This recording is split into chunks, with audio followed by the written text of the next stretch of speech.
Saludos. Tenemos una oportunidad de conversar acerca de las últimas realidades en la lucha por la libertad en Ucrania. Así que primero vamos a permitir que se presente el amigo aquí presente y a partir de ahí pues iremos a el turno. Bueno, yo soy Miguel Gutiérrez Garitano, como hemos estado ya más veces, periodista a veces, escritor de temas de viajes, conflictos, también de poco de tema colonial, sobre todo de época colonial, pero bueno, en tema de Ucrania he hecho ya 3 viajes allí y estoy siguiendo bastante el conflicto día a día, la verdad, y las novedades que tenemos desde respecto a la última vez que estuvimos conversando es Jersón, ¿no?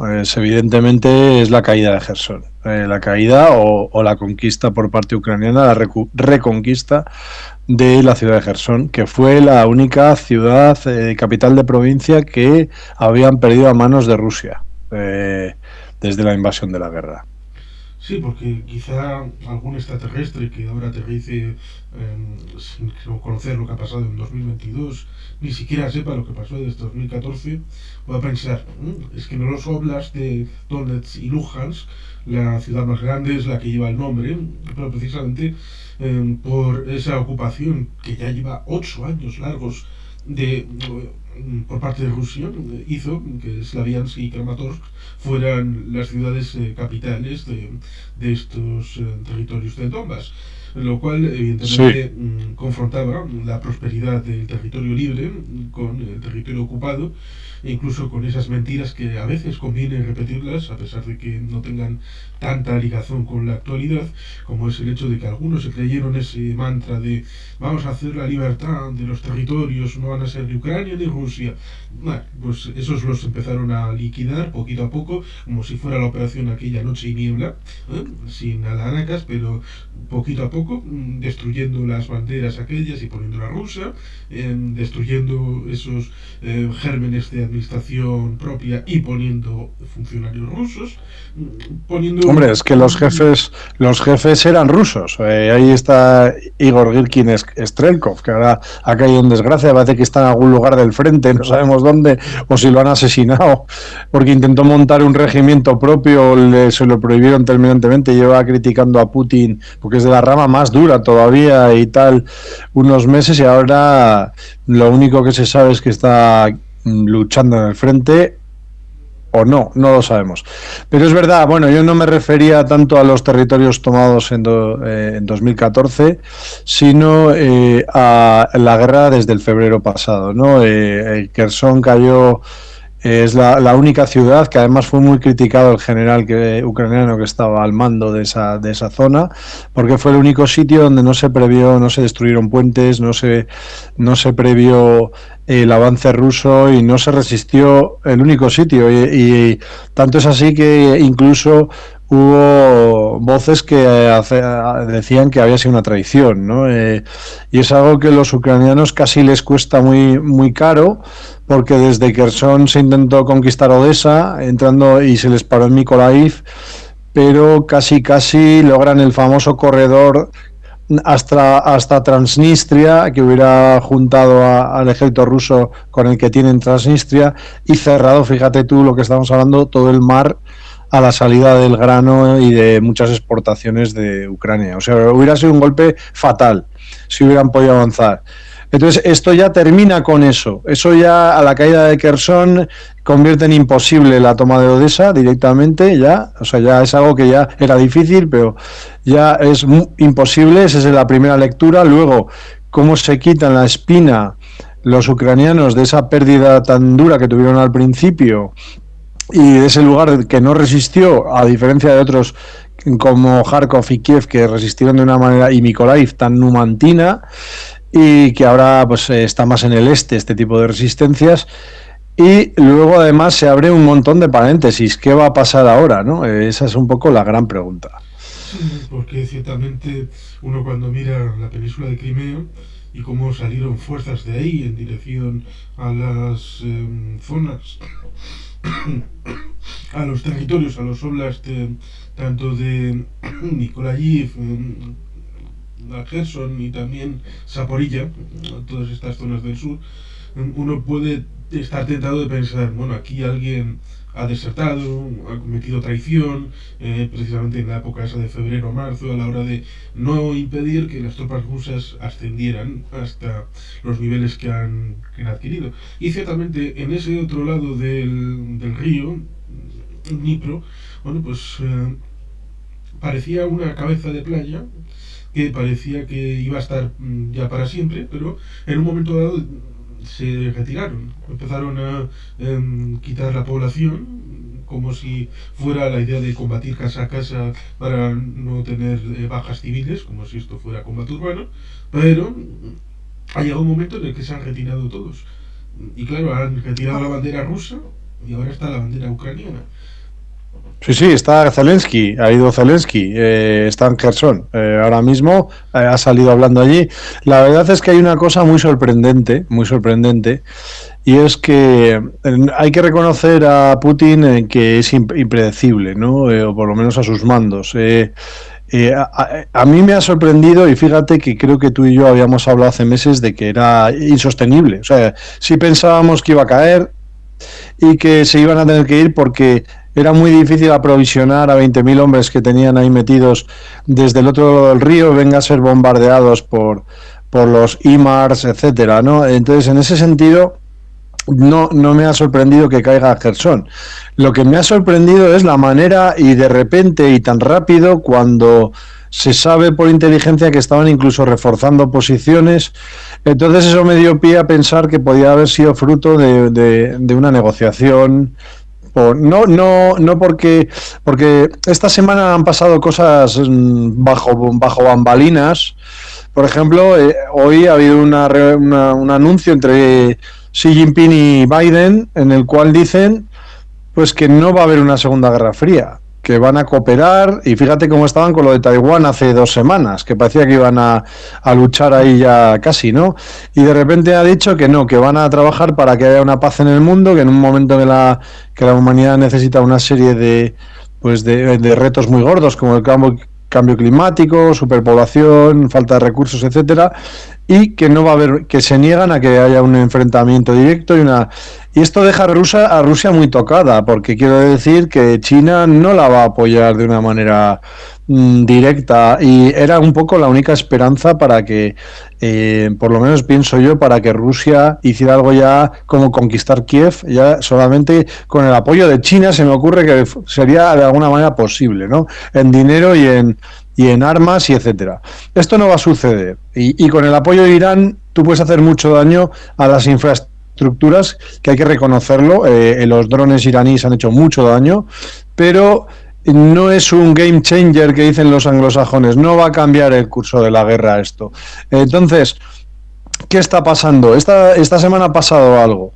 Yo creo que han hablado con los chinos, principalmente los estadounidenses, y también han hablado Biden y Putin, y ha habido un pequeño intercambio de cromos, y probablemente, es una opinión, porque no podemos saberlo, pero yo pienso que Putin sí que ha hecho alguna cesión, como vendiendo que Gerson podía resistir a muerte, pero nos vamos a retirar a cambio de algo, de que tú presiones a Zelensky para que haya un tipo de negociación. Los rusos ahora están perdiendo, siempre van a amenazar a Occidente con las armas nucleares y con otras cosas que hacen daño a Europa y a la economía, etcétera, y entonces le habrán dicho, ahora quieren negociar. Es que les interesa negociar, pero Zelensky está ganando. A Zelensky ahora mismo no le interesa negociar nada. O sea, estratégicamente para Zelensky negociar ahora no tiene ningún tipo de sentido. Entonces, yo creo que ha habido una especie de charla en la cual Putin ha vendido algo que tenía que hacer sí o sí, que era retirarse de Gerson, pero de una manera de, bueno, me voy a retirar rapidísimo. Porque también ha habido poco hostigamiento. O sea, era difícil escapar con ese ejército tan grande sin ningún tipo de pérdida material. En Izium perdieron más de 300 tanques. que se los quedó Ucrania. Y en Gerson había muchísimo más armamento. Y la salida era mucho más complicada porque teníamos casi todos los puentes destruidos. Hasta ahora yo estoy muy atento intentando ver qué tipo de material se han dejado atrás. Han sacado unas imágenes de unos cascos de soldados en la orilla del río, como que se han tirado al agua o en barcas o... me da la sensación de que se han ido tranquilamente, o sea, de que les han dejado salir, de que no les ha caído ni un IMARS y de que les han dejado salir de allí y tal vez la negociación haya podido ser: si te vas y no hay batalla, no te ataco, es decir, pero pírate de Gerson. Ha podido ser esa la negociación, pero algo ha pasado, o sea, algo ha pasado porque ha sido muy raro este final de Kherson. Yo me lo hubiera imaginado, yo creo que era inevitable, pero creo que yo me esperaba otra cosa diferente. No sé qué opinas tú. Pues que yo esperaba que se hubiera mantenido, porque en principio podía darse la interpretación de que a los dos le interesaba el mantenimiento del status quo. A los ucranianos, en tanto en cuanto había un lugar donde era muy difícil, sobre todo con pontones prácticamente y con barcazas, había que cruzar y ferries, eso es. Con lo cual estás desgastando al enemigo, pero continuamente, aunque solamente sea a disparo de mortero. Con lo cual ahí estás haciendo daño a los rusos. Y los rusos porque si querían, hipotéticamente, aunque es decir un chiste prácticamente, si querían proyectar una posible operación futura para ampliar la cabeza de puente al otro lado del río, necesitaban el mantenimiento de ese territorio, aunque solamente fuera para amenazar o como, digamos, diversión para otros escenarios. Con lo cual, en principio, pero claro, digo, salvando las distancias, es como cuando a finales del siglo XV el reino de Taifa, que era el reino de Granada, que era la gallina de los huevos de oro porque daba un montón de dinero a Castilla, pues al final Isabel dice: bueno, se acabó, me importa más la fe que tengo yo que todo lo demás, con lo cual voy a liquidar esta bolsa y luego, aunque sea un poquito más pobre, me da igual. Pues sí. Al final han hecho algo parecido. Nosotros no podemos seguir sosteniendo esta bolsa, dijeron los rusos, así que nos retiramos y vamos a contar las mentiras Triadana por el Monte de las Sardinas y por aquí y por allá, y vamos a decir que los malos son los ucranianos. Y es curioso porque hicieron los referéndums fakes, ¿no? Con lo cual, sí. Han cedido Rusia, se supone, según su mentalidad, que han cedido territorio ruso. Eso es lo que, según su referéndum express más falso que... Una moneda de madera de 3 euros. Exacto. De Monopoly, pues... Bueno, por eso, mira, esa es otra lectura muy interesante, al hilo de lo que dices, porque también se ha perdido el órdago. O sea, el órdago de cuidado, estoy hablando en serio, como toquéis Rusia os cae un pepinazo que dijo Putin, ya no ha ocurrido. O sea, él ha hecho el referéndum, acaban de conquistar Kherson y no hay ninguna bomba atómica. Lo único que ha hecho es los 3 puentes que había más o menos resistiendo todavía. Volarlos. Sí, que era uno en Novakakovka y 2 más cerca de Kherson. Lo ha roto, ya está. Fin. Luego amenazaba también la presa diciendo que... Pero es que yo le di vueltas, digo, si se carga la presa, más que la inundación, es que Crimea se queda sin agua, eso punto primero. Y luego, en segundo lugar, puede explotar la central nuclear de Zaporilla, que se está refrigerando con el agua embalsada. Y es que eso es una bomba en la puerta de Rusia, peor que Chernobyl. Entonces, ¿qué se van a tirar una bomba atómica en su puerta? No le veía sentido a esto. Sí, pero amenazaban con esto. Y además con la idea absurda que se puede comprobar en las proyecciones que algunos se hizo respecto a dónde era la zona más inundabilidad, que era la zona precisamente ocupada por los rusos. La ocupada por los rusos. Era la zona más hacia el sur, era la orilla. Sí. Bueno, ellos querían venderlo como diciendo que lo querían hacer los ucranianos. Digo, pues si lo tenéis vosotros, que estaba en vuestra mano, que si lo querían bombardear y bueno, están todo el rato con esto, ¿no? Pero luego hay una lectura muy muy buena que ha sido esta.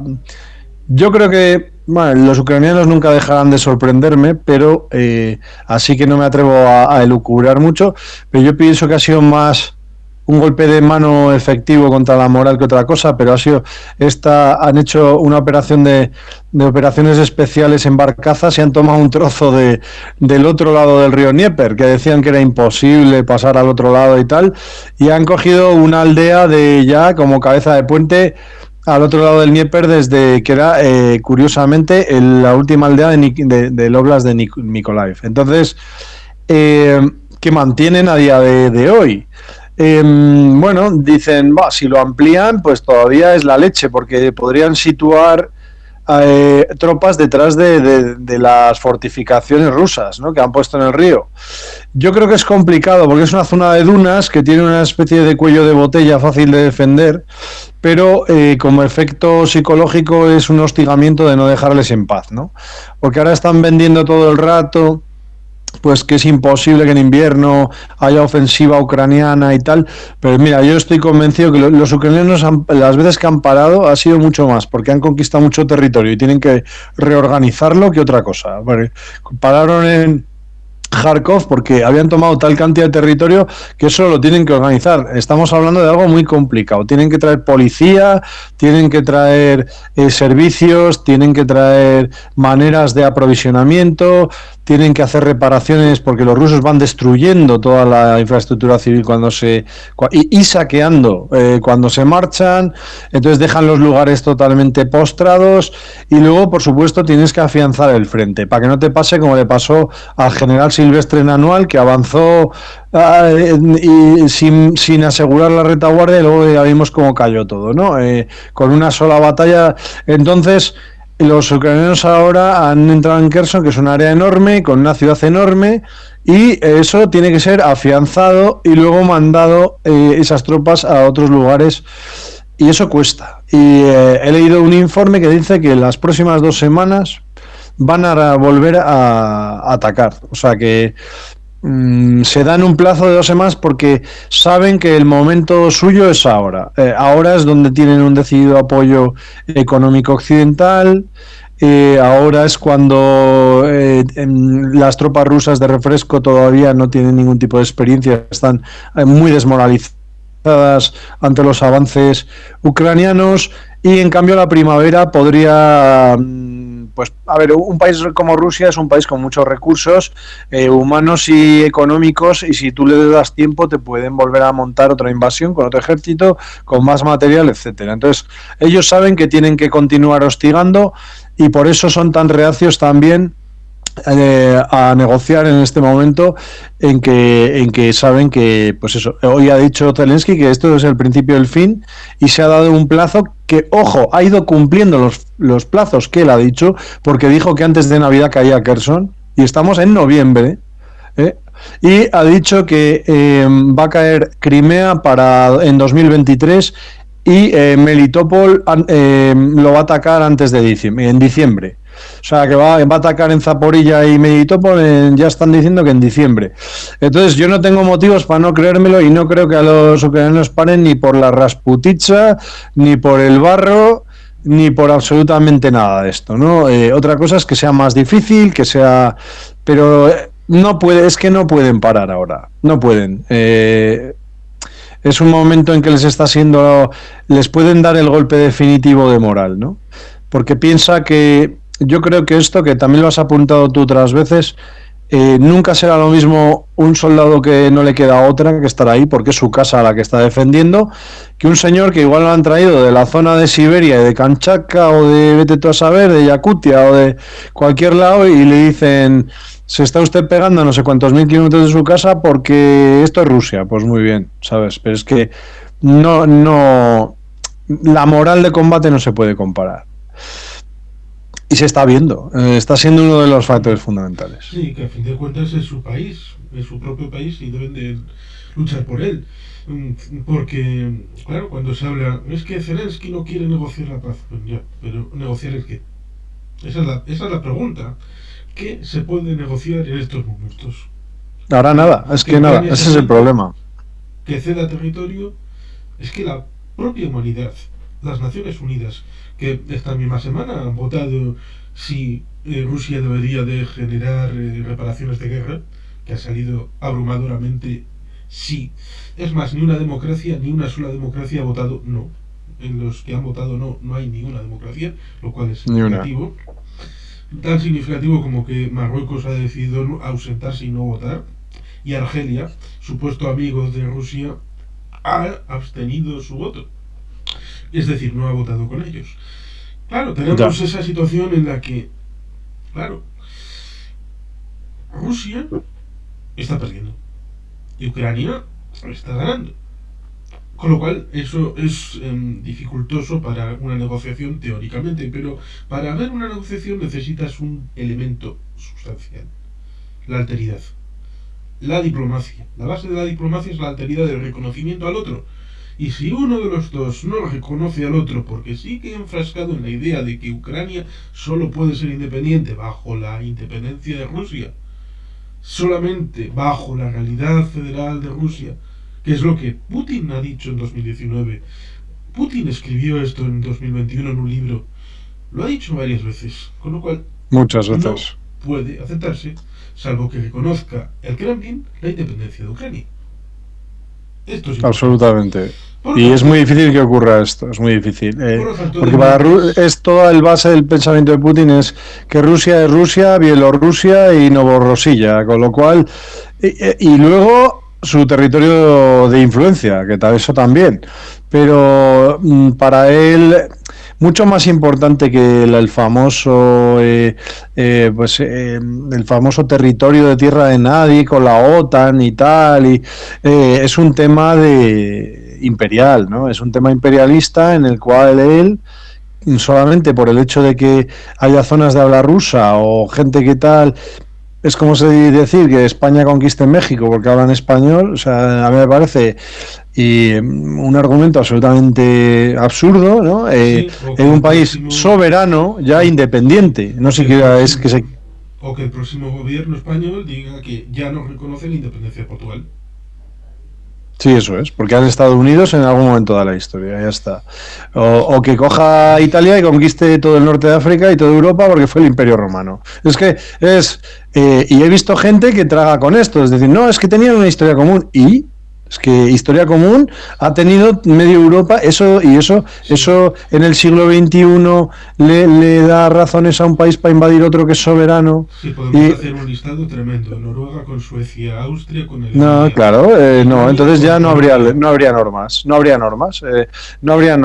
Y después de la Segunda Guerra Mundial, y sobre todo después de Yugoslavia, con esta horrible experiencia que se tuvo y tal, hay una especie ha habido unos años en que más o menos se han hecho barrabasadas, pero no se han atacado países, se han ocupado países, que yo siempre lo he condenado, algunos por Estados Unidos, pero nunca se ha planteado conquistarlos para quedárselos. O sea, y esto ya es un paso más, entonces, que hace diferente, incluso peor, a esta invasión, siendo todas malas y todas condenables, porque aquí nadie está defendiendo a Occidente diciendo que Estados Unidos sea una maravilla. Yo condené la Segunda Guerra de Irak, sobre todo, que me pareció un despropósito total, pero es que una cosa no quita la otra y una infamia no... Es que no tapa la otra. Lo que no puede ser es que tú vayas, no digo tú, es un tú majestático, entiéndase. Se va a robar una oficina de Bankia y cuando el de seguridad de la propia oficina le dice, pero ¿cómo estás robando? No, es que Rodrigo Rato ha robado... También robó. Hombre, pues no. Sí, eso es. Esa es la justificación del mal. Que le metan en la cárcel por lo que ha hecho, pero tú que vienes aquí a robar una oficina, también que te metan en ti, porque tal ladrón eres uno por otro. No puede haber delitos que neutralicen los demás. ¿Vale? Estados Unidos cometió una irregularidad internacional, una ilegalidad flagrante, pero, ojo, cuidado, es que a veces nos ponen casos como si fueran equivalentes. Ahora mismo no hay soberanía estadounidense en Irak. Ninguna. No. Jamás ha ninguna. tenido una reclamación territorial sobre Irak Estados Unidos. No. Lo que hizo fue destruir el estado que había, y eso produjo un caos terrible, etcétera. Pero nunca intentó anexionarse el país. Ahora Irán tiene mucha mayor influencia en Irak que Estados Unidos. Mucho más.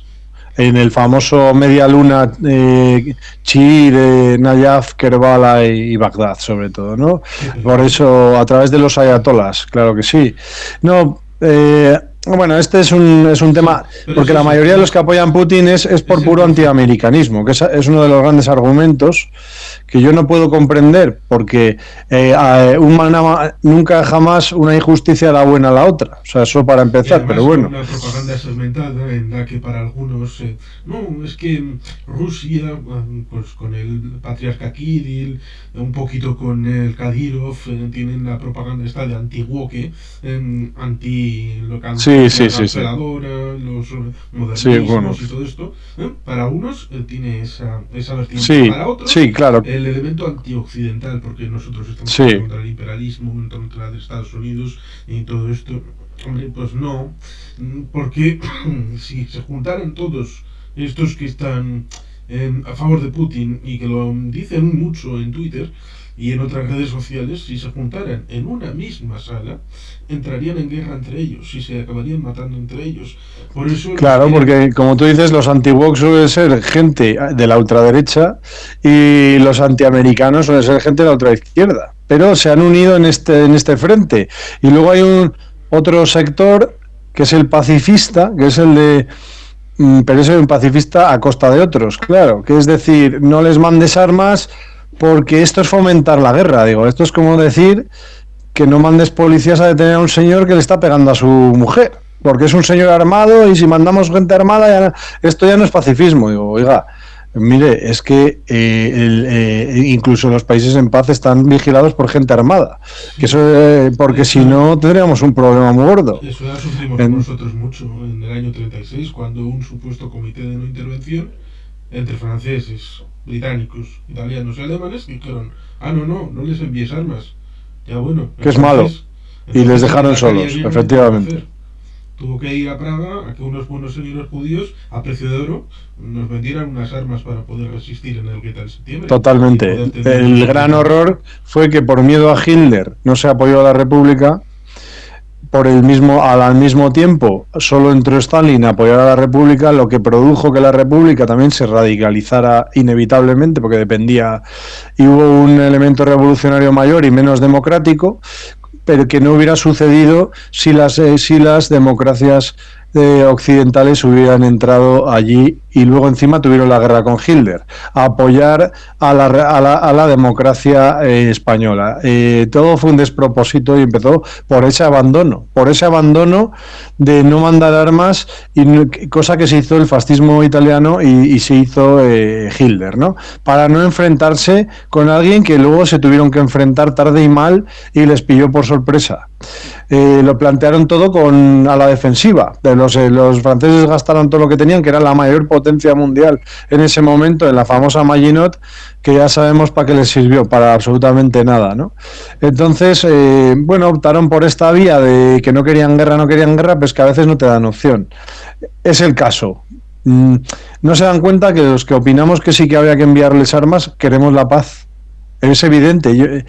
Lo que no entiendo es que crean que de esta manera de no hacer nada se logra. O sea, es de qué manera conseguimos la paz. Lo que quiero es, en mi caso yo he estado allí y yo lo que veo es un montón de millones de personas que no quieren que otro país les conquiste y les esclavice, así de sencillo.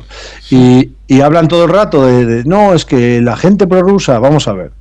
Una cosa es que, para empezar, en las provincias de Donetsk, etcétera, hay una serie de intereses mineros que es verdad que con el trato de la Unión Europea, también por estándares de contaminación, por muchas cosas, sabían que igual se cerraban sus empresas y pero esto no quiere decir que se sientan rusos, sino que veían pues que tal vez les interesaban más los tratos con la parte rusa por una serie de motivos y que el trato que se estaba fraguando con la Unión Europea. Eso por un lado.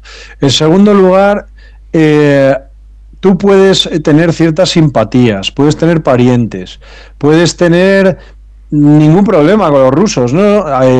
Yo hablo ruso, o te puede estar tocando las narices el gobierno metiendo pues normas de fortalecer el ucraniano. Eso me parece, y porque tú eres rusófono, eso me parece normal. Nosotros también pues lo vivimos, cada uno tiene su opinión, pero todo eso ha cambiado radicalmente. El que ha estado en Ucrania lo sabe. O sea, no había alcaldes famosos por ser prorrusos, como el de Odessa, como el de Kharkov, etcétera, que ahora son furibundos antirrusos. O sea, ni siquiera Zelensky tenía cuando no tenía un discurso radical antirruso para nada, o sea, pero claro, todo eso ha cambiado. Ahora hay muy pocos prorrusos en Ucrania, que lo seguirá habiendo, por supuesto que lo seguirá, pero ha pasado de haber casi una mitad de gente que no es que se sintiera ruso, es que tenía pues simpatías, intereses económicos, familia, etcétera, pero claro, cuando tú metes los tanques, empiezas a destruir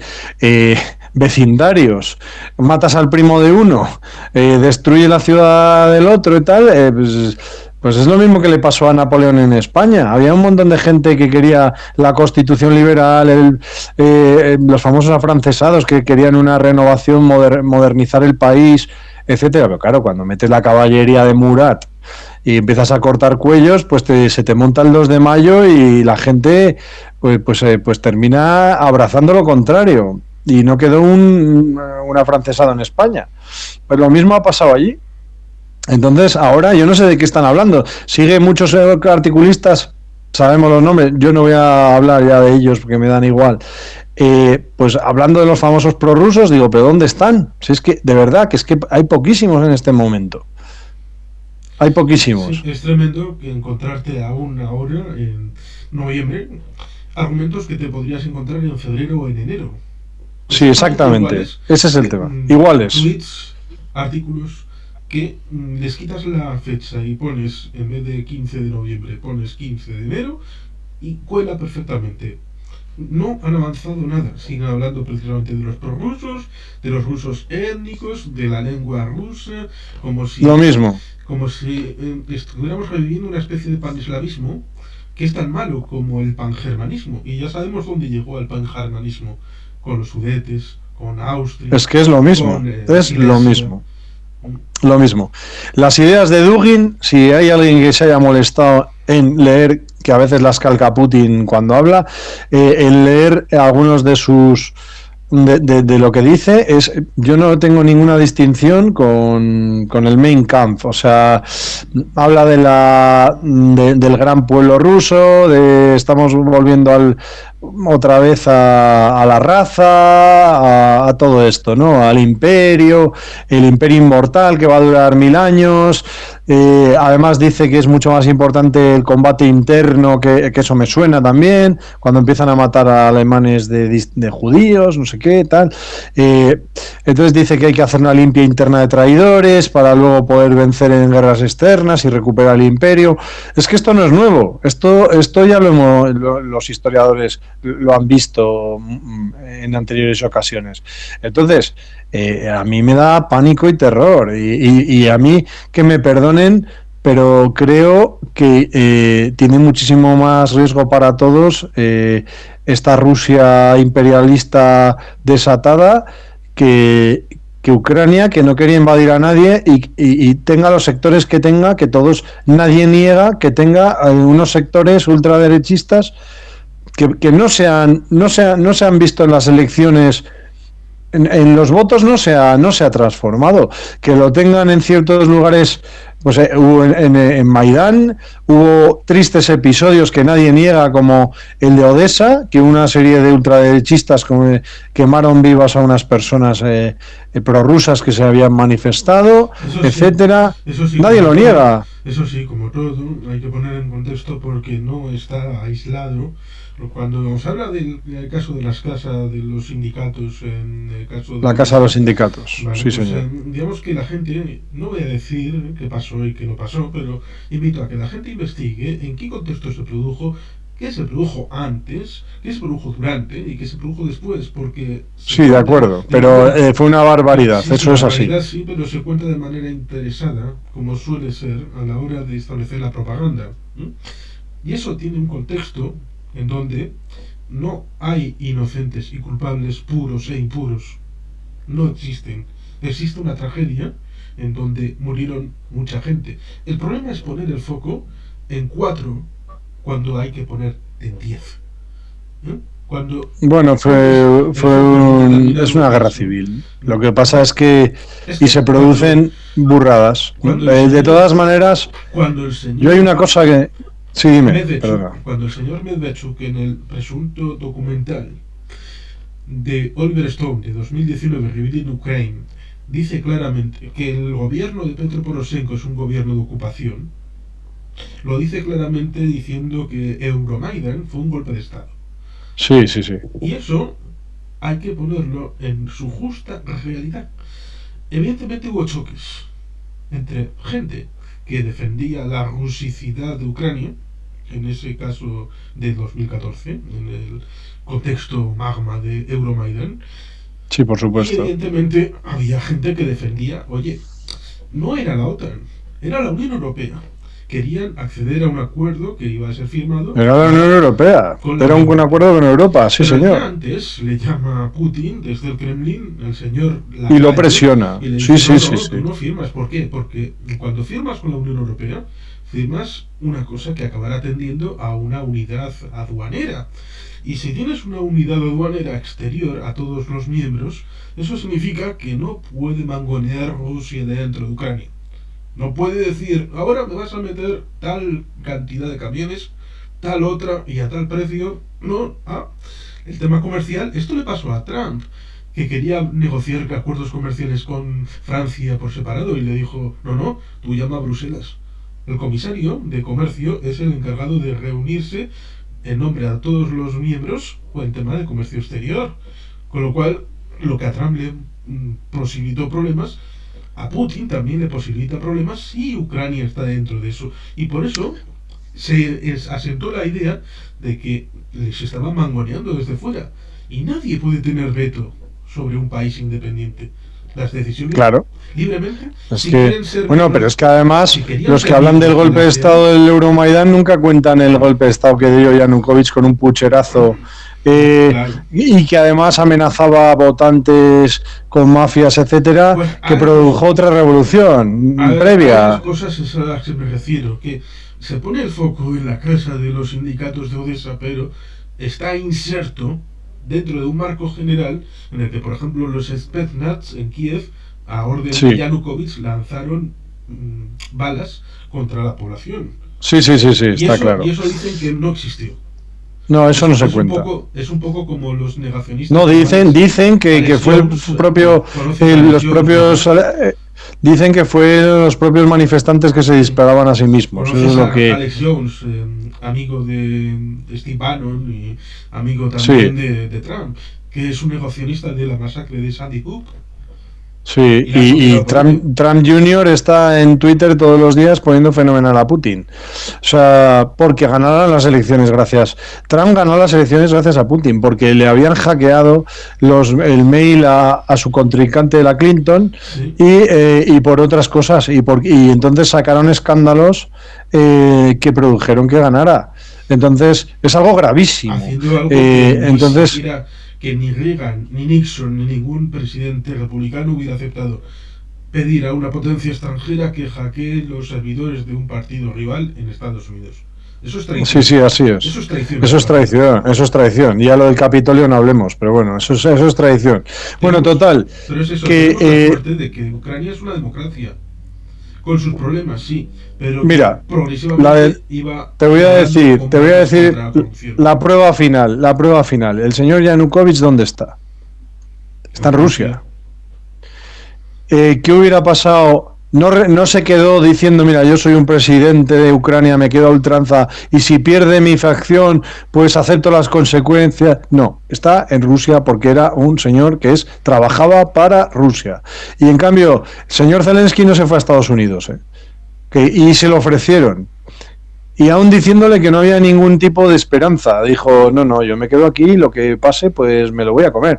Y como este señor se cascó un Salvador Allende, que es, aquí no hay el paso del Rubicón, o ganamos y resistimos o muero, pero muero yo y muere mi familia, que mantuvo a su familia en Kiev, que es que no sacó ni a su familia de allí. Y entonces ese es el momento en que para mí se engrandece la figura de un político que hasta ese momento era gris y se transforma en un líder de tamaño mundial y que ya no hay ninguna comparación entre Yanukovych y él. Y una de las cosas que le están pues achacando es que ha prohibido una serie de partidos políticos, pero es que está en una guerra de supervivencia de su país y tiene una serie de partidos que en este momento, lo siento, pero son una quinta columna que puede resultar su existencia en la inexistencia de su país. Entonces le han puesto en una tesitura que además él lo ha aceptado mientras dure la guerra, por lo menos es lo que ha prometido. Ha dicho que es una ley excepcional que solo va a durar hasta que se eche a los rusos de allí y luego va a volver todo a su sitio. Y luego hay una cosa que la gente no se está dando cuenta. Yo soy el primero que teme. Un país invadido siempre se radicaliza. No Ucrania, todos, ¿no? Entonces se prestigian los sectores radicales. Eso es algo humano y absolutamente inevitable. Bien. Pero yo tengo una esperanza, mira. Yo creo que Zelensky se está prestigiando de tal manera que Zelensky va a tener el prestigio suficiente cuando termine la guerra para terminar con ciertos sectores indeseables que a ninguno nos agrada en Europa occidental, ¿no? Y luego además hay que pensar que la reconstrucción de Ucrania va a necesitar absolutamente de Europa y de Occidente. Y Europa y Occidente le van a marcar una serie de normas y entre ellas, qué duda cabe que si hay algún sector ultra o algún grupo que haya cometido excesos o algunos neonazis o lo que fuere que tanto les gusta a algunos estar todo el día sacando, yo estoy seguro de que si dependiera de una potencia de totalitarismo estaría seguro de que no se haría nada, pero dependiendo de Europa no les va a quedar otra, ¿entiendes? Hombre, que echar mano a eso. Sí, entiendo eso, pero también a todas las acusaciones que se hacen hay que desdramatizarlas, porque digamos, tanto Svoboda como Pravisektor no tuvieron ningún tipo de representación más que ninguna. Un diputado. De 450. Que sí. Suprema, no, si es un país... No, en la representación política no, pero sí han tenido papel en el Maidán había... Dentro del músculo de la plaza había gran presencia de estos sectores y en los combates, ¿no? Evidentemente. En el caso de mediados de 2014 y eso quedó atrás. Sí, bueno, y luego el Azov famoso, pues que ha tenido un gran papel. Pero bueno, en la toma. Es el mismo Azov de 2022 de 2014. Que ciertamente tuvo un papel importante en tan cuanto milicias autoorganizadas para la defensa de Mariupol, pero que luego, evidentemente, con la asunción, primero los cabecillas, los pocos, 3 o 4 que podían tener una ligazón más de extrema derecha o derecha plus, como se podría decir, estos intentaron el paso a la política y se la pegaron contra el pueblo de Ucrania. Y estos de Azov, el batallón así nombrado por el propio Musk, ahora que Rusia se lo está intentando negar, pues el batallón Azov aceptó los elementos constitucionales de la República de Ucrania y se integró en la estructura. Sí, eso está claro. Pero bueno, ha habido gestos como, por ejemplo, Projipenko, el famoso de Azovstal, que ahora está... que es un personaje con un historión detrás... porque el abuelo murió en la guerra de invierno, era finlandés y murió en la guerra de invierno combatiendo a los rusos y él es de origen kareliano, ¿no? Y él pues ha luchado contra los rusos desde el principio, pues que se negó a saludar a Zelensky cuando fue condecorado por la reconquista de Mariupol, etcétera, en el 2014 y demás, y todavía hay alguno que le hace feos, como pues no se sabe si por judío o porque lo veían muy blando, ahí todavía hay alguno que a mí me da un poco de miedo, pero bueno. Como dices tú, aceptaron las normas del juego y a día de hoy creo que Zelensky es una figura con una fuerza arrolladora y para mí yo creo que es demócrata. Es que no hay más que pasearse por Europa. El 15% del Congreso de los Diputados de España es Vox. El 15%, infinitamente mayor que el ámbito de Ucrania. En Italia, España, en Hungría, en Polonia. Giorgia Meloni, en el ámbito. Bueno, en Francia, en cualquier país. En cualquier país. Ciertamente. Sí, totalmente de acuerdo. Esto es una ola que hay ahora de populismos, tanto a un extremo como al otro, y evidentemente ningún país, ninguno, que se precie de permitir la representación popular, se ha visto libre de esto. Ninguno. Bueno, pero es que además los rusos, ¿de qué estamos hablando? El Utkin el fundador de los Wagner, que le ves en... no, ese es el pastelero. Sí. Yo digo el nazi el calvo, que sale con todos los símbolos de las SS tatuados por todos los lados, y luego... el Pushilin con los de la conquista de Mariupol, todo su bando con todas las esvásticas estas, o sea que es de risa. O el grupo de moteros de Putin, que son todos de extrema derecha y bueno, y además Putin ha financiado personalmente a grupos de la extrema derecha estadounidense, o sea, y eso es público y notorio, o sea que esto es un hablar o sea, es que es una estupidez, ¿no? El pensar que ellos están haciendo desnazificación de qué, y ya no hablamos de los kadirovitas, de los kadirovski, ¿no? Porque igual no son de la ultraderecha nacionalista europea, pero son vamos, los yihadistas del Daesh. Pero encima con un toque mafioso, ¿no? Porque es como es de lo más siniestro que he visto en mi vida, lo del Kadyrov y compañía, ¿no? Sí, tenemos la suerte en el canal de tener un especial sobre los Kadyrov con Mariano de Miguel, con lo cual la gente que quiere un poquito de ración específica de este sátrapa checheno puede ir a ese conversatorio. Que es drogadura, ¿eh? Drogadura. Hace poco ha salido un vídeo que ha hecho una especie de pantomima de que manda a sus hijos a la guerra y tal, y ahí luego aparecen los hijos en un coche, lo ha colgado en Twitter, con 2 esclavos ucranianos capturados y tal, y bueno, es una cosa terrible. Yo lo reboté dándome un asco terrible para que la gente sepa de qué estamos hablando, y cuando me empiezan a hablar a mí de nazis y no nazis, digo, pero ¿sabéis lo que está entrando en Ucrania? ¿Sabéis lo que son los kadirovitas, los Wagner? ¿Sabéis de verdad lo que está entrando ahí? A lo que están abocando a los civiles de Ucrania. Porque es que esa gente está haciendo, bueno, incluso las tropas del ejército profesional, ya no hablo de los mercenarios, ya se han recogido órdenes dadas por radio en Bucha diciendo matar a todo el que podáis cuando se retiraron. Y eso fue el ejército profesional. ¿Qué no harán los Wagner o los Kadirovski? ¿Qué no harán? ¿Qué no estarán haciendo? Lo vamos a saber cuando termine toda esta triste invasión, que terminará algún día, ¿no? Sí. Entonces, efectivamente, tienes razón. Se agrandan a placer ciertas cosas que yo no niego y soy crítico con ellas, y luego se está obviando lo más importante, que es que el país invadido es Ucrania. Es que yo con esto me quedo alucinado, ¿no? Nunca he visto que el malo sea el país que está siendo invadido de la historia, ¿no? Como alguno está intentando vender.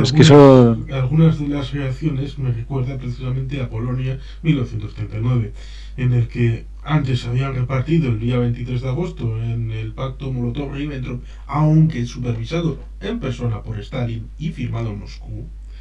Con lo cual, ahí tenemos una realidad en donde luego los satélites, como la señorita Dolores Ibargüengoitia, que falleció hace 33 años, salió en septiembre del año 39 con una comunicación al mundo diciendo que era favorable a la destrucción del imperialismo y que no había que oponerse. La socialdemocracia de Francia y del Reino Unido eran absolutamente responsables de lo que estaba pasando en Polonia en ese momento, y que lo que estaba pasando era para defender a los judíos, entre otros, y a las minorías, ya sea belarusianas, ucranianas. Estos son palabras de Dolores Ibarri, en nombre del Partido Comunista de España, septiembre del año 1939, que estaban defendiendo a esas minorías y a los judíos respecto al gobierno ultraderechista de Polonia. Es el mismo discurso que ahora utiliza un tal Enrique de Santiago, presidente del Partido Comunista de España, respecto al tema de Ucrania. Incluso hay gente que me ha venido a decir que ¿tú con quién estás? Ah, tú estás contra la paz. Ah, como estás con Ucrania, estás contra la paz. No, hay que poner Sí, en igualdad, bueno, eso es... hay que poner en igualdad que los rusos y los ucranianos son igual de malos. Hay que estar contra los ricos, contra la burguesía. Sí, sí. Ese falso... A mí me parece terriblemente perverso ese... Culpable, no es culpable. Y ahí el que tiene la fuerza es el que se lleva el gato al agua. A mí me han llegado a acusar de que soy un pro guerra, ¿no? Es decir, no, yo soy un pro de que se salgan los señores que han invadido un país de ese país. Soy un pro paz total. Lo que pasa es que no van a salir porque se lo pidamos. Y además, luego creo que es un argumento impostado, que realmente el 80% de los que lo hacen en realidad lo que quieren es que gane Rusia y dicen eso pero no lo piensan. No es una verdadera defensa del pacifismo, en algún caso sí, no digo que no, pero la mayoría es que lo que quieren es que Rusia conquiste Ucrania. Entonces, como estoy convencido de eso, pues no hago ni caso, es decir... Es que tenemos que aprender de la relación con Múnich de 1938. Ahora cuando dicen algunos que acepte Zelensky la paz, que acepte la lamentable idea de trocear Ucrania, estamos volviendo a los Sudetes, estamos volviendo a Checoslovaquia. Es que esto dónde para, ¿no? Y a Transnistria, y a Osetia, y a Abjasia, ¿dónde para esto? Es ¿dónde? Es que ya llevamos muchas de estas. Y luego puede entrar en determinados países donde hay minorías atámicas pero con origen ruso, como pueda ser, por ejemplo, Rumanía. Que hay... Y luego además, si somos europeos, no somos solo europeos para recibir cuotas, porque la gente de aquí está como diciendo, ¿y esto a nosotros, a los europeos, qué nos importa? Le digo, mira, se nota que no eres polaco, ni estonio, ni finlandés, ni sueco, porque tienen un discurso totalmente distinto, están aterrorizados y desde luego que creen en la posibilidad de que les agreda Rusia. Y como lleva tiempo en la frontera, tanteando fuerzas, intentando dividir, crear discordia, cada vez que ha habido un conflicto europeo, que me da igual que lo que opinemos entre nosotros en nuestras cuotas internas, son internas, no, nadie tiene que meterse de fuera, pero siempre intentando meter cizaña en todo el Brexit, el no sé qué, en Cataluña, lo que sea, que no se tienen que meter para nada, lo hacen solo con un objetivo, que nos dividamos, que nos debilitemos, y eso en el este lo tienen clarísimo, pero claro, aquí lo vemos más lejos y es mucho más difícil de que entiendan en España pues que lo que pues la amenaza real, ¿no? Aquí la gente tal vez tenga más miedo de Marruecos, que ahora se está armando, pues dijo hace poco que si Ceuta y Melilla eran 2 presidios tomados, etcétera, ¿no? Bueno, entendible, pero desde luego Rusia es Rusia.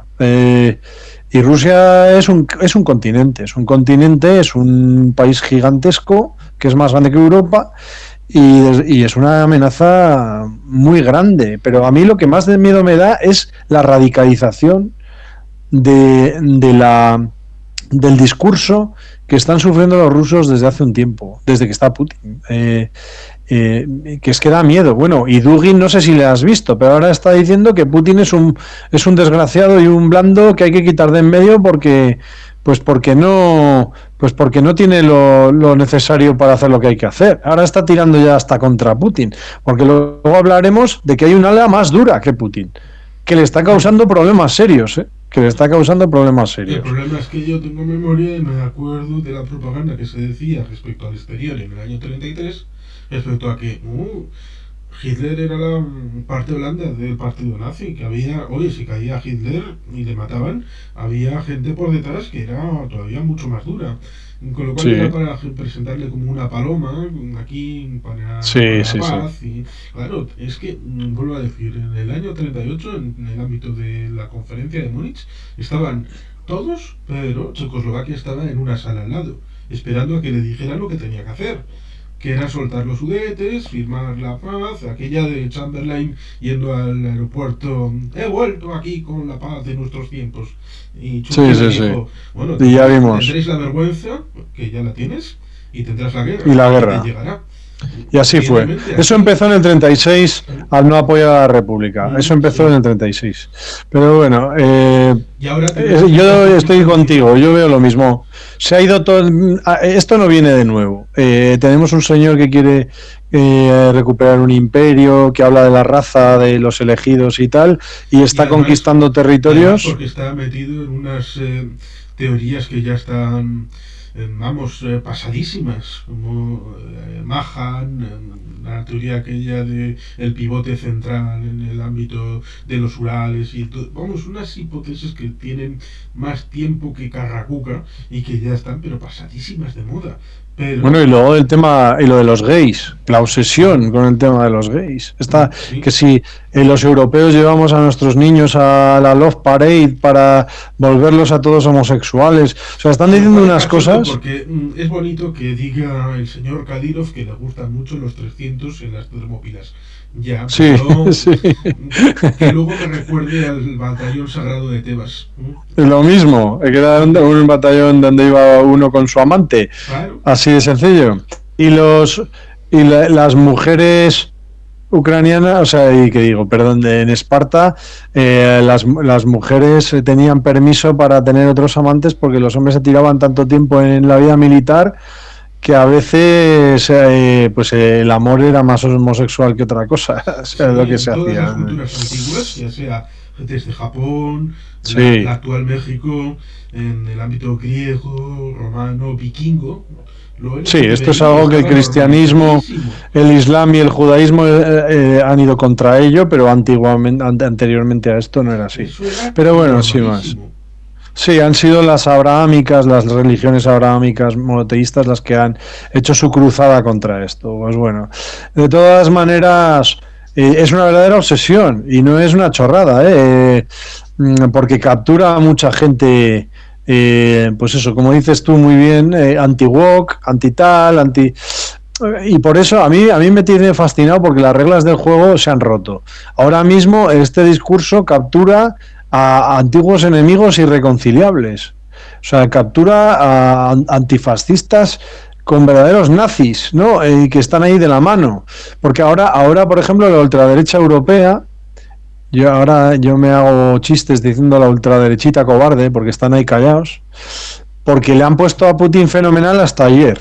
Y en realidad les pone pues vamos, les encanta, les gusta. El tipo duro que todo lo resuelve diciendo, el que no sea ruso aquí y respete la sagrada civilización y la religión, lo mandamos de una patada afuera, esto de la mezcla de razas nada, los gays para allá, entonces esto les encanta. Lo que pasa es que han visto que es impopular. Entonces, porque la mayoría de la gente es impopular. Entonces, están calladitos, pero realmente les ha fascinado. A mí, no hace mucho, un carlista me decía, es que no tengo yo muy claro a favor de quién estoy en este tema, ¿no? Es que no... Y luego por el otro lado, pues todo furibundo antiamericanista, pues lo tenemos diciéndome poco más o menos que Putin es el garante de las izquierdas. Digo, ¿de verdad me estás diciendo esto a mí? Porque es que es de risa, Yo es que es de risa esto, lo ¿no? triste es que conozco a un carlista y que no es de los de Sixto, sino de los de Carlos Hallier y No, yo que digo de los de Sisto, y evidentemente este que ha me querido refería. distanciarse tiene posiciones muy también pro Putin, lo cual es lamentable. Sí, sí, sí, bueno, hay bastante gente por distintos motivos, pero hay bastante gente, ¿no? Luego, otra cosa que me alucina es lo de la de Rusia rodeada. Yo no sé cómo hemos podido comprar este argumento tan estropeado. O sea, no, que la OTAN le rodea. Vamos a ver, después de 2014, la OTAN, concretamente Estados Unidos, empieza a hacer con el ejército ucraniano una serie de maniobras conjuntas que hace con 10.000 países del mundo y cuya importancia es muy menor, o sea, muy menor. Ahora mismo el armamento que envió al principio era ridículo. O sea, eso de no, las armas de la OTAN han vencido a Rusia, porque claro, pues si has visto algún F-22 volando sobre Ucrania, hay algún arma de alta tecnología, hay algún Abrams, algún tanque Abrams allí, es que no, es que se está gastando menos del dinero que tiene ya previsto Estados Unidos anualmente en armas para repartir a sus aliados. O sea, les está saliendo baratísimo. Evidentemente que Estados Unidos está con sus intereses ahí. ¿Quién lo duda? ¿Quién defiende? Pero es que a Estados Unidos, incluso egoístamente, le está saliendo la jugada. Está desarmando el ejército ruso entero con un gasto militar ridículo. Y desde luego eso de que está dando su superarmamento, porque ahora todos los lloricas prorrusos en todas las páginas de chalaos que tienen unas cuantas diciendo que es que está peleando contra 36 países Rusia. Digo, perdone usted, está peleando contra Ucrania. Eso sí, Ucrania tiene información, que esto yo sí que creo que es fundamental, la información que les dan los satélites y la inteligencia. Ahí no tengo nada que decir. Creo que ha sido mortal, pero en armamento no tanto. Porque te puede dar una información maravillosa, que yo creo que algo también le dieron a Saakashvili al inicio de la guerra en agosto del 2008. Sí, pero otra cosa, y hay que poner en valor al ejército de Ucrania y las instituciones ucranianas, es tener la agilidad suficiente para que esa información en tiempo real te funcione para ir por todos y llegue al lugar de la toma de decisiones y decir, vale, vamos a atacar por aquí, que es aprovechar que hemos sabido tal información y darle, y venga, vamos a atacar y vamos a ir por este lado. Es decir, operativizar esa información. Y para hacer eso hay que tener una estructura bien coordinada, y para eso los ucranianos han sabido hacerlo muy bien, para complementar las dos cosas. Información de inteligencia, que es probablemente de la mejor de los... Maravillosamente bien. Y digamos que la parte de... Porque decías antes, los drones iraníes, que ya es tela decir que la industria militar rusa, que supuestamente es el segundo ejército del mundo, que ahora ha tenido que tirar de Irán. Todo el que haya comprado armamentos rusos los últimos años y décadas, todos seguramente estarán revisando o vamos a cambiar de proveedor, porque esto se ha comprobado que es pura chatarra. Pero ciertamente han tenido que tirar de Irán, y como los iraníes estaban pensando sus drones y sus armas pensando en la cúpula de hierro, pues evidentemente, como los ucranianos no tienen cúpula de hierro, ha tenido una penetración más dura. Y por eso tal vez los israelíes no han tenido la idea de, bueno, vamos a dejarle parte de la cúpula de hierro para que puedan impedir el acceso, porque claro, entonces los iraníes que están sobre el terreno habrían tenido información directa de las de las instalaciones, de las armaciones, pero y luego volvemos a otra cosa, que había 16 IMARS, 16, que es un número bastante ridículo. O sea, que no, el armamento, yo lo siento, no ha tenido tanto que ver. Sí, el dinero, se le ha dado bastante dinero, evidentemente, información, pero lo más importante ha sido que los mandos, Zelensky ha sabido ceder el mando a los militares, que hagan la guerra a los militares, que es uno de los grandes errores que se han cometido muchas veces en la historia, no dejar a los que saben trabajar, que es cosa que está haciendo Putin, que se sabe que no saben tomar una decisión sin que sus grandes generales o el centro de mando les diga lo que hacer los rusos. Y en cambio Zaluzny ha entendido que la doctrina OTAN es muchísimo más independiente cada regimiento, ¿no? Entonces él ha sabido montar un ejército mucho más ágil, que ya sabemos que está más motivado porque defiende su casa, pero eso del armamento superarmado por la OTAN es otro de los grandes mitos. Y la flexibilidad, que es importante, porque en principio estaba en la operación en Kherson que ha sido liberada, pero en medio es cuando se dio la oportunidad, les dieron la información, actuaron rápido en la zona de Izium, de Liman, y dijeron, hay una abertura, hay una ventana de oportunidad, vamos a ir por aquí. Y ahora están prácticamente en Svatove, en la zona de Kremina, prácticamente a las puertas de la liberación de estas dos importantes ciudades que dan la apertura para que Luhansk entero, porque digamos que Sí, señor. sorteando esa guerra prácticamente hay terreno libre, no hay grandes ciudades. Tengo un problema técnico y me voy a quedar sin batería, se me ha olvidado enchufarlo. Pero bueno, quería decirte, además, al hilo de todo esto, que realmente no tenían ni las armas ni tanto entrenamiento como se cree. O sea, la cosa tiene mucho más mérito por parte de Ucrania de lo que la gente les quiere conceder. Y ahora otro de los motivos para terminar que estoy leyendo en páginas prorrusas es decir que casi no hay ucranianos, que son todos extranjeros, ¿no?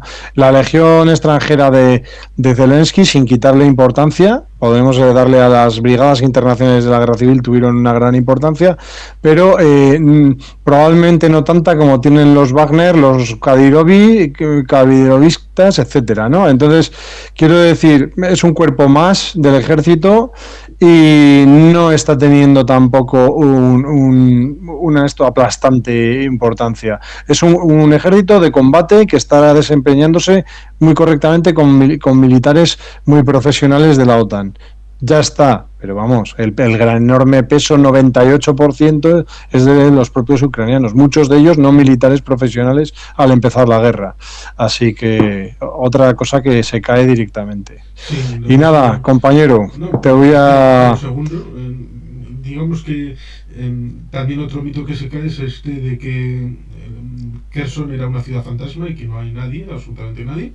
Evidentemente ahora van a volver los civiles y ciertamente tenemos tres vías para la posible liberación de más tierra, como es la vía en la zona de Luhansk, que es la vía a través de Kremina y de Svatove.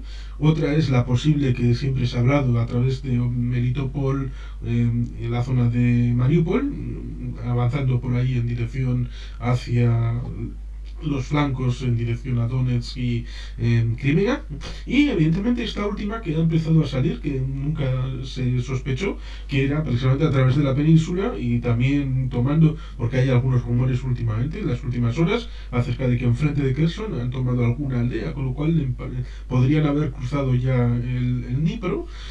Sí, podría ser. Yo creo que va a haber una gran ofensiva antes de Navidad, de nuevo.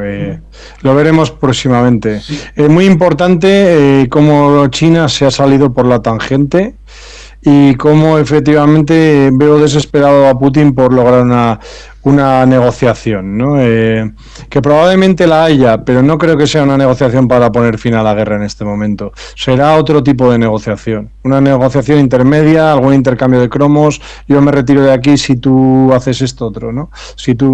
Si nos dejas salir intactos, me retiro sin lucha o lo que sea. Pero ahora mismo no creo que... A mucho tienen que presionar a Zelensky para que ahora mismo pare la ofensiva. Y no creo que tampoco haya interés por Occidente de que pare ahora. Igual cuando se tome Mariupol, Melitopol, tal vez, pero antes no. Pero bueno, lo veremos, compañero. Y un placer charlar. Seguiremos más adelante. Pues sí, Slava Ukraini. Slava Ucrania.